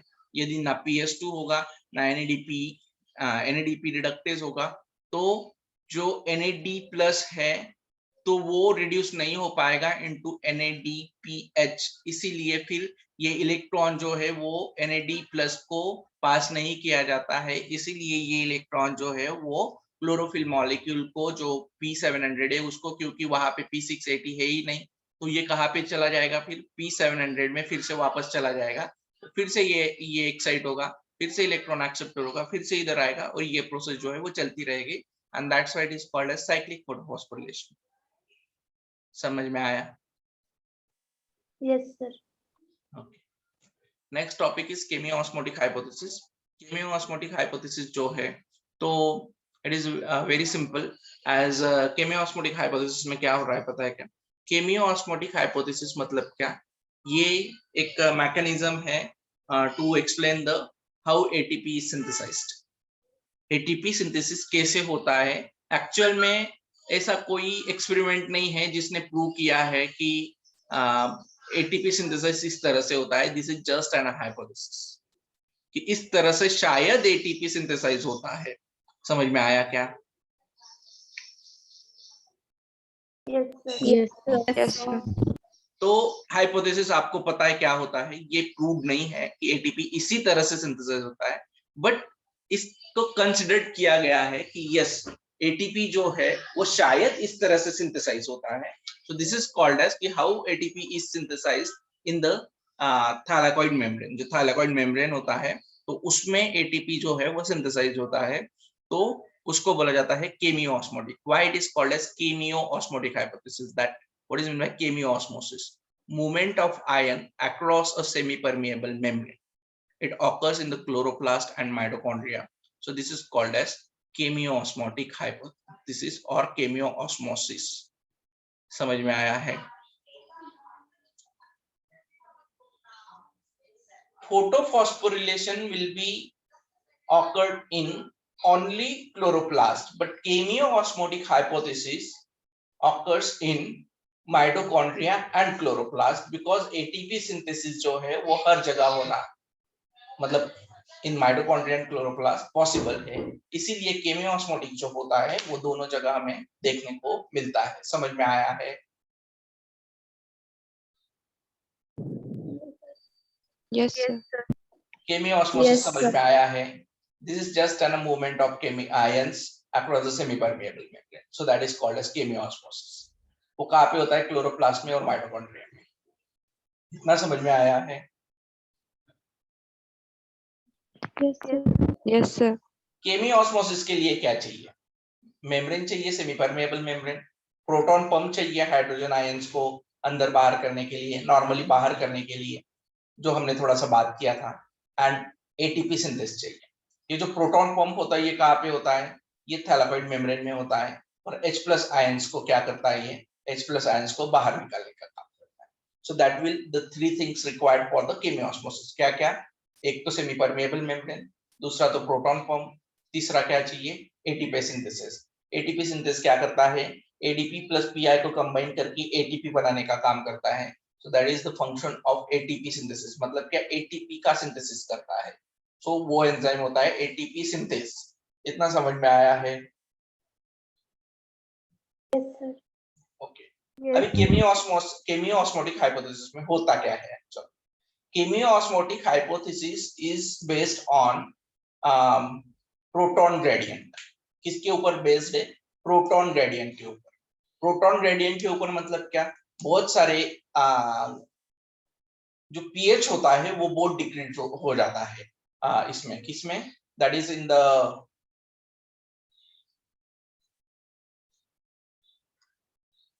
Lumen of thylakoid. जो ल्यूमेन होती है थैलाकोइड की, तो उसमें जो H+ आयन है तो उसका कॉन्सेंट्रेशन जो है वो बढ़ जाता है। H+ आयन का कॉन्सेंट्रेशन बढ़ेगा तो क्या होगा, पीएच जो होगा वो डिक्रीज होगा। पीएच डिक्रीज होगा तो वहां पे प्रोटॉन ग्रेडियंट जो है वो फॉर्म होगा। अभी प्रोटॉन ग्रेडियंट फॉर्म होने की वजह से प्रोटॉन ग्रेडियंट ब्रेक करना जरूरी है। ब्रेक करने के लिए फिर जो प्रोटॉन पंप्स होते हैं वो एक्टिवेट होते हैं। प्रोटॉन पंप जब एक्टिवेट होंगे तो क्या होगा, ये जो प्रोटॉन्स है ये प्रोटॉन पंप से बाहर जाएंगे, और जब ये प्रोटॉन पंप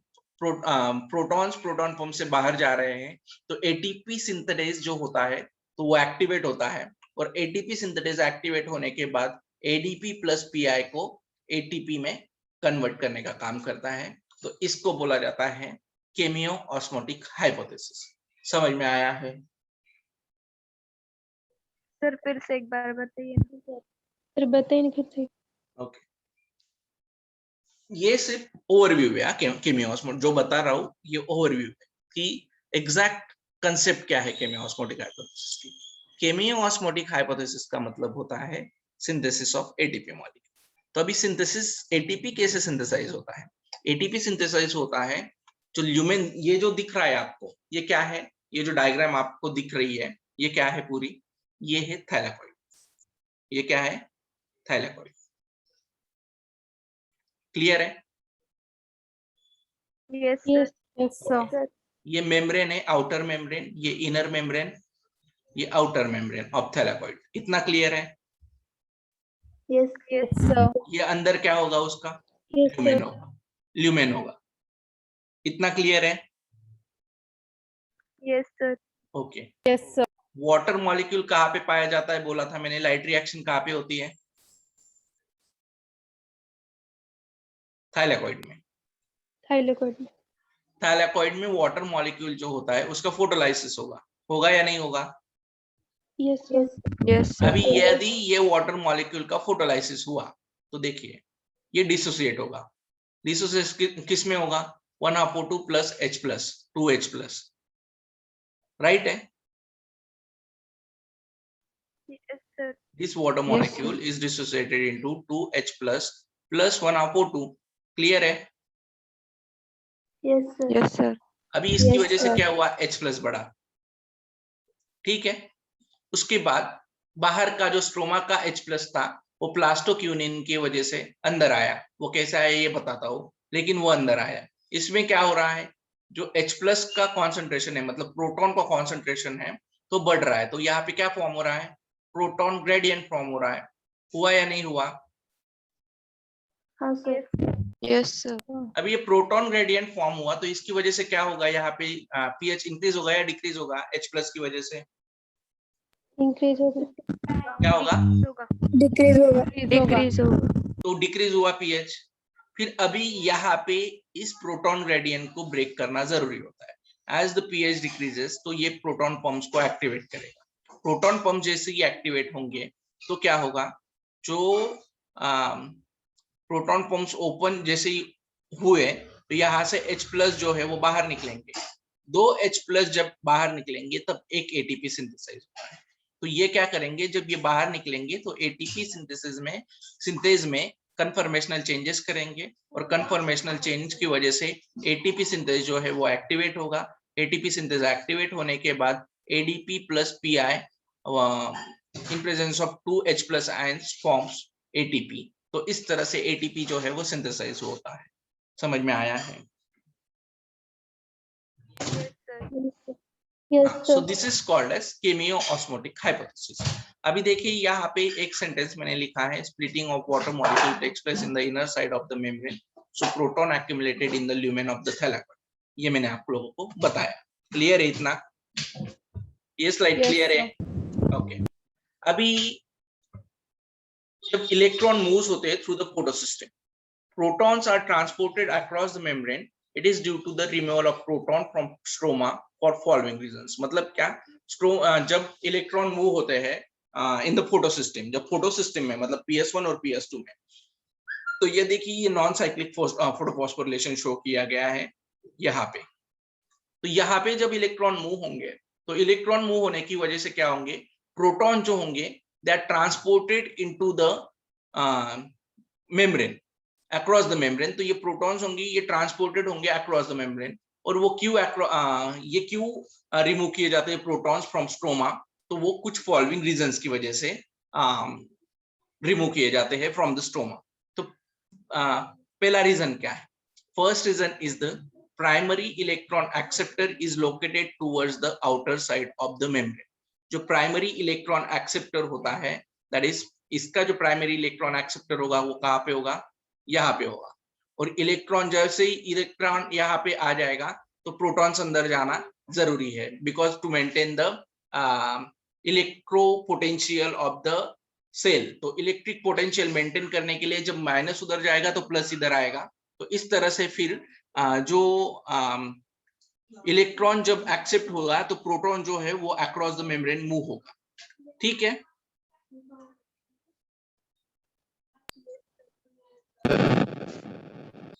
हेलो सर फिर से बताइए ना।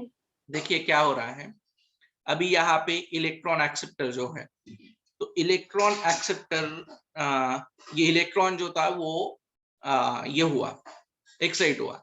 एक्साइट होने के बाद यहाँ कोई ना कोई होना चाहिए उसको एक्सेप्ट करने के लिए, सो that will be a pheophytin. अभी फियोफाइटिन ने इसको एक्सेप्ट किया, तो फियोफाइटिन ने एक्सेप्ट करने के बाद ये जो इलेक्ट्रॉन होगा तो वो कहाँ पे ट्रांसफर कर दिया जाएगा? PQ को। अभी PQ को जब ये यहाँ पे PQ लिखा हुआ है तो ये प्लास्टोक्यूनॉन हो गया। प्लास्टोक्यूनॉन ने जब एक्सेप्ट किया सो ऑटोमेटिकली जो H+ होगा, तो ये ये कैसे होता है पता है क्या? HPQ या PQH फॉर्म करता है पहले। PQH एज इलेक्ट्रॉन जो है फिर वो एक्सेप्ट करेगा ये PQH।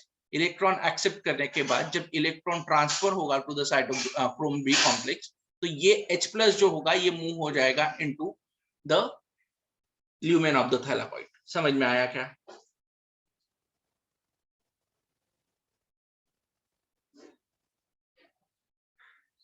हाँ सर। सही में समझ में आया क्या? देखिए क्या होगा, आपका पीएच है फियोफाइटिन। फियोफाइटिन इलेक्ट्रॉन ट्रांसफर कर रहा है, लेकिन PQ इलेक्ट्रॉन कब लेगा? जब उसके पास वो बोलते हो ना आप क्या लोन पेयर ऑफ प्रोटॉन होना चाहिए, इलेक्ट्रॉन होना चाहिए, मेरे को ज्यादा समझता नहीं है, लेकिन यहाँ पे जब पॉजिटिव चार्ज होगा तभी ये लेगा। तो इसीलिए PQ ने क्या किया? PQ first of all accepted the H+ from, क्योंकि आउटर मेम्ब्रेन पे है PQ, अभी कहाँ पे है? आउटर मेम्ब्रेन पे। तो ये किससे प्रोटॉन लेगा? आउटर मेम्ब्रेन से लेगा। ये क्या बन गया? PQH बन गया। तो अभी ये PQ ने एक्सेप्ट किया, PQH बन गया, फिर ये इलेक्ट्रॉन एक्सेप्ट करेगा और फिर PQ बनेगा। अभी इस प्रोसेस में ये इलेक्ट्रॉन बाद में रिलीज हो जाएगा इधर, और ये PQH का H जो है वो आ जाएगा ल्यूमेन में। मतलब H+ जो स्ट्रोमा में था तो वो आ गया ल्यूमेन ऑफ थैलाकॉइड। समझ में आया क्या? Yes sir. सही में समझ में आया? हाँ सर। क्लियरली समझ में आया ना? Yes sir. तो अभी फाइनली क्या हुआ कि आपका जो स्ट्रोमा का H+ था तो वो कहाँ पे आ गया? आपका स्ट्रोमा का H+ थैलाकॉइड ल्यूमेन में आ गया। ओके, फिर अभी थैलाकॉइड ल्यूमेन में आने के बाद ये इलेक्ट्रॉन जो है वो आगे ट्रांसफर हो गया to the cytochrome B6 complex. Clear है इतना? Yes sir. Okay, second reason क्या है? द NADP रिडक्टेज एंजाइम जो होता है वो कहाँ पे लोकेटेड होता है? It is located on the outer membrane of the thylakoid. जो आउटर मेम्ब्रेन होता है यहाँ पे ये जो NADP reductase that is FNR, तो ये कहाँ पे लोकेटेड है? Outer membrane of thylakoid. दिख रहा है क्या आपको? बाहर है सीधा सीधा स्ट्रोमा में। ओके, तो अभी ये बाहर होगा तो फिर क्या होगा कि ये जो इलेक्ट्रॉन आ रहा है फ्रॉम PS1, तो PS1 से ये इलेक्ट्रॉन को एक्सेप्ट करेगा and protons are necessary to reduce the NADP plus. तो प्रोटॉन्स जो होंगे तो वो प्रोटॉन्स जो होंगे यहाँ पे जो स्ट्रोमा में जितने भी प्रोटॉन्स होंगे तो that will be accepted by NADP plus. और NADP प्लस जब ये एक्सेप्ट कर लेगा तो इसीलिए फिर इनका जो कॉन्सेंट्रेशन होगा तो ये कम हो जाएगा स्ट्रोमा में, और यहाँ पे फिर प्रोटॉन ग्रेडियंट जो है तो वो फॉर्म हो जाएगा। समझ में आया है?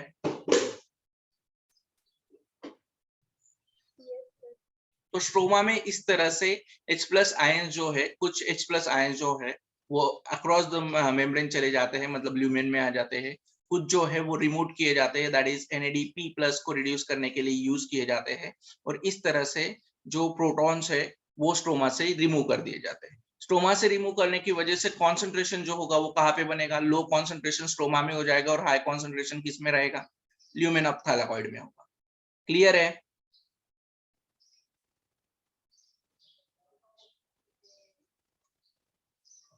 हाँ या नहीं? हाँ या नहीं? Yes sir. ओके, अभी इसकी वजह से क्या हो रहा है? ये एक तो देखिए NADP+ ने H+ आयंस को यूटिलाइज कर लिया। एक तो PQ की वजह से स्ट्रोमा का जो प्रोटॉन था वो थैलेकॉइड ल्यूमेन में आ गया, तो फिर ल्यूमेन में प्रोटॉन्स जो है वो एक्यूमुलेट हो रहे हैं। एक्यूमुलेट होने की वजह से H+ का कॉन्सेंट्रेशन जो है वो यहाँ पे हाई हो रहा है। ये H+ इधर जाने की वजह से ये H+ इसको खींचने की वजह से स्ट्रोमा में जो हाइड्रोजन कॉन्सेंट्रेशन है वो लो हो रहा है। क्लियर है? इसकी वजह से क्या हो रहा है कि हाई कॉन्सेंट्रेशन ऑफ H+ की वजह से जो pH है वो डिक्रीज हो रहा है इन द ल्यूमेन। हुआ या नहीं? Yes sir. अभी pH डिक्रीज होने की वजह से क्या होगा? जो प्रोटॉन ग्रेडियंट होगा तो वो ब्रेक करना पड़ेगा, तो प्रोटॉन ग्रेडियंट जो है वो ब्रेक होता है, और ब्रेक होने की वजह से वो क्या करता है? Synthesis of ATP from by और with the help of enzyme ATP synthase enzyme. तो वो कैसे करेगा? तो वो इस तरह से करेगा। H+ जब बाहर निकलेंगे फ्रॉम दिस पंप, तो ये पंप क्या करेगा? ये कौन सा पंप है? ये हाइड्रोजन पंप है। तो ये हाइड्रोजन पंप है, तो ये किसको पंप आउट करेगा? हाइड्रोजन आयंस को, H+ आयंस को। जब दो H+ आयंस ल्यूमेन से बाहर निकलेंगे तो वो ATP सिंथेज के स्ट्रक्चर में कन्फर्मेशनल चेंज करेंगे। कन्फर्मेशनल चेंज करने की वजह से ATP सिंथेज जो है वो एक्टिवेट होगा। एक्टिवेट होने की वजह से ADP + PI को जो स्ट्रोमा में प्रेजेंट है उनको वो कन्वर्ट करेगा into ATP। So that way ये जो केमियोस्मोटिक हाइपोथेसिस होता है तो वो किया जाता है। अभी केमियोस्मोटिक हाइपोथेसिस को हम यहाँ पे भी पंप करके PQ, मतलब जब ये H+ और ये इसका ट्रांसफर होता है ना, तब जाके केमियोस्मोटिक हाइपोथेसिस पॉसिबल होता है, क्योंकि यहाँ पे मेनली प्रोटॉन ग्रेडियंट जो होता है तो वो फॉर्म होना शुरू होता है, एंड दैट्स व्हाई PQ की जगह पे हम ATP सिंथेसिस को शो करते हैं। समझ में आया है? सर ये टास्क का नहीं समझा भी क्या बोलते? देखिए, हमने जब साइक्लिक या फोटोसाइक्लिक नॉन साइक्लिक फोटोफॉस्फोरिलेशन देख रहे हैं तो उसमें क्या दिखा था कि PQ जहाँ पे लिखा है वहां पे हमने ADP + PI + which forms ATP molecule ये लिखा था। Yes sir. ओके, यस अभी ये जो H+ है, ये H+ जब अंदर आएगा तो प्रोटॉन ग्रेडियंट फॉर्म होगा।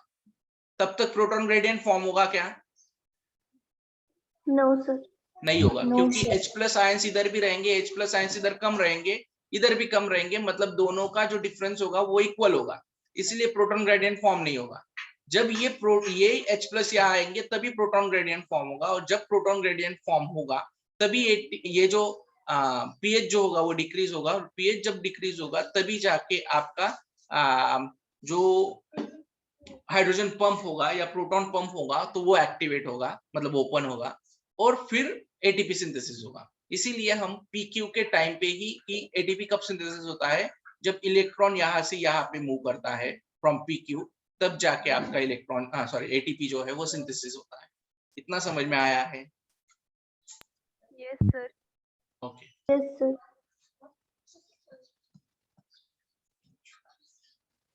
अभी एटीपी सिंथेस एंजाइम होता है, सो देखिए ये एटीपी सिंथेस एंजाइम है, और एटीपी सिंथेस एंजाइम के दो पार्ट होते हैं, एक होता है CF0 और एक होता है CF1। जैसे आपका वो माइटोकॉन्ड्रिया पढ़ा था ना आपने, यस हाँ सर। सर। उसमें आपने पढ़ा होगा कि F1 पार्टिकल और F0 पार्टिकल्स होते हैं माइटोकॉन्ड्रिया में। नहीं सर। नहीं सर। सेल तुमको स्तुति नहीं पढ़ाया था ना? Yes yes. Okay.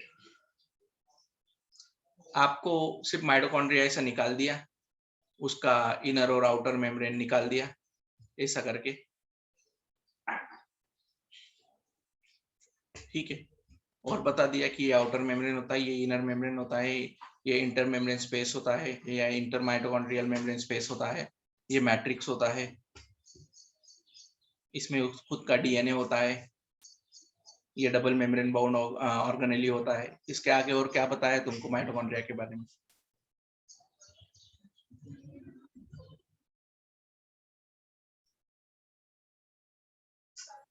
Power house of the cell होता है, हाँ? प्रोड्यूस करता है। Purpose of the cell, ATP, it power aerobic house of, respiration. बस बरोबर, right, it is the power house of cell. ATP synthesis करता है, और 70s राइबोसोम्स होते हैं। 70s होते हैं, वेरी गुड। और Main site for aerobic respiration. और अंदर का कुछ बताया था क्या, वो बताइए, बाहर का छोड़ दीजिए। नहीं सर। No sir. देखिए यहाँ पे ऐसे कुछ निकाला होगा आप लोगों ने, निकाला था क्या? No sir. क्या बात कर रहे हो? नहीं सर। नहीं सर। इनको बोला जाता है elementary particles, they have head and tail, और स्टॉक जिसको बोला, इसको स्टॉक बोला जाता है, इसको हेड बोला जाता है, इसको F0 बोला जाता है, इसको F1 बोला जाता है।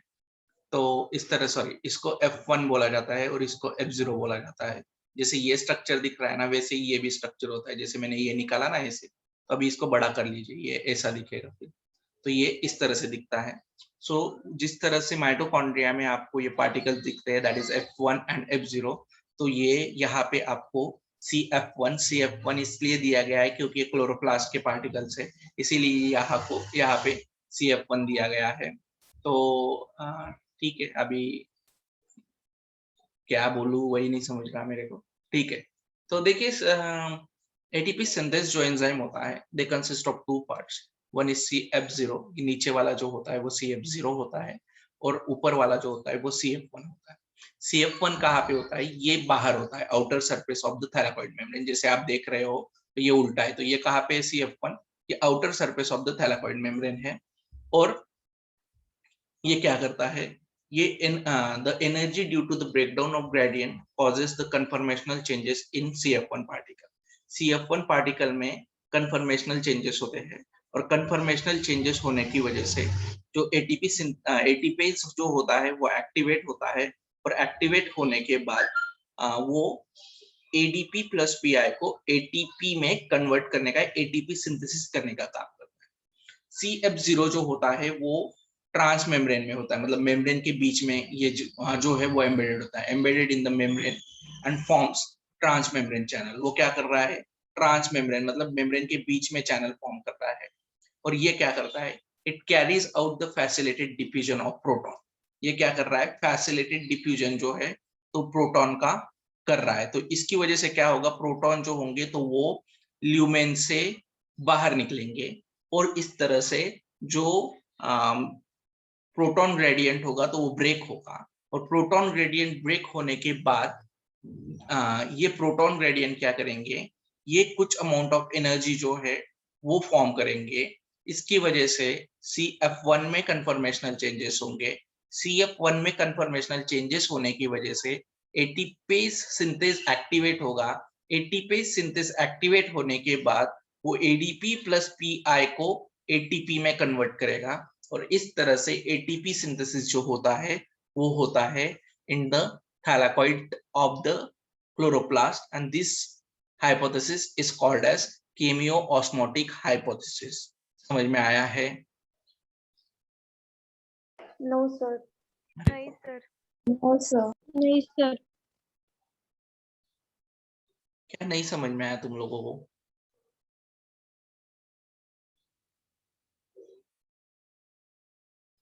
देखिए अभी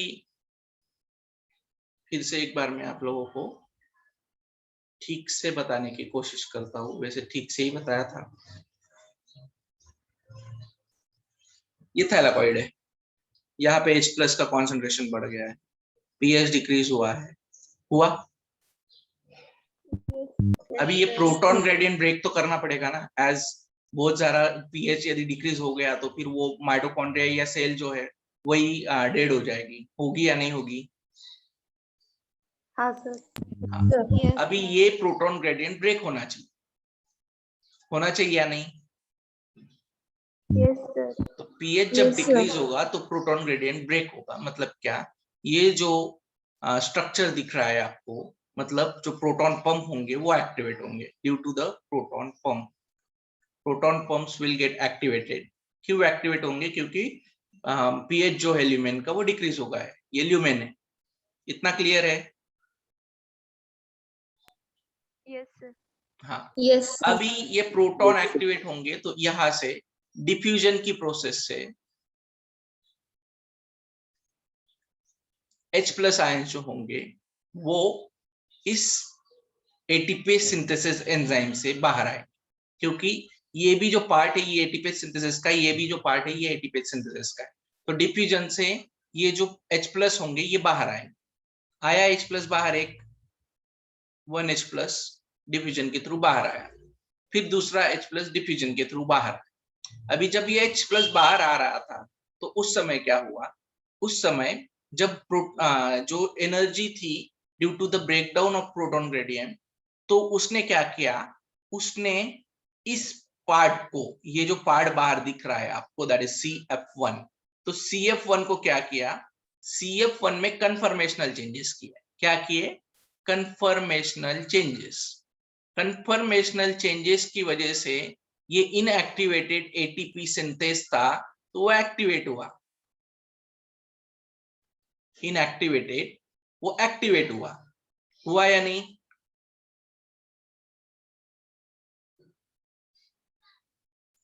हाँ या नहीं? Yes, sir. हाँ इतना सर। समझ में आया है क्या सब लोगों को? Yes, जब sir. H+ मूव होगा from lumen to the outside that is in the stroma, तो उस समय जो ATP सिंथेज एंजाइम होगा तो उसका CF1 पार्टिकल में कन्फर्मेशनल चेंजेस होंगे, और कन्फर्मेशनल चेंजेस होने की वजह से वो जो ATP सिंथेज कंप्लीट जो एंजाइम है तो वो एक्टिवेट होगा।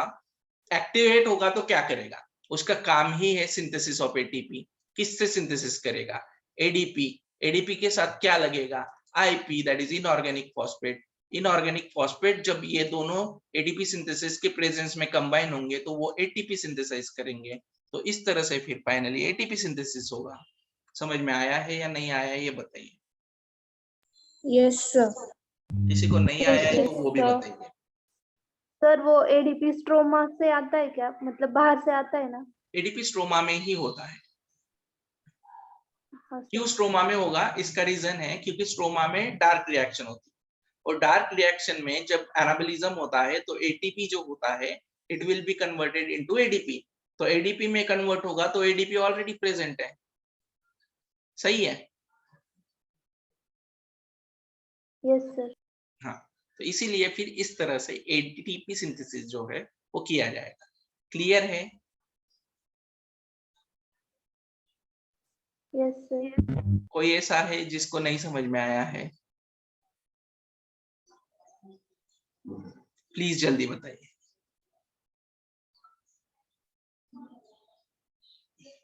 अरे प्लीज बताइए यार, नहीं समझ में आया तो मैं फिर से एक बार बताता हूँ।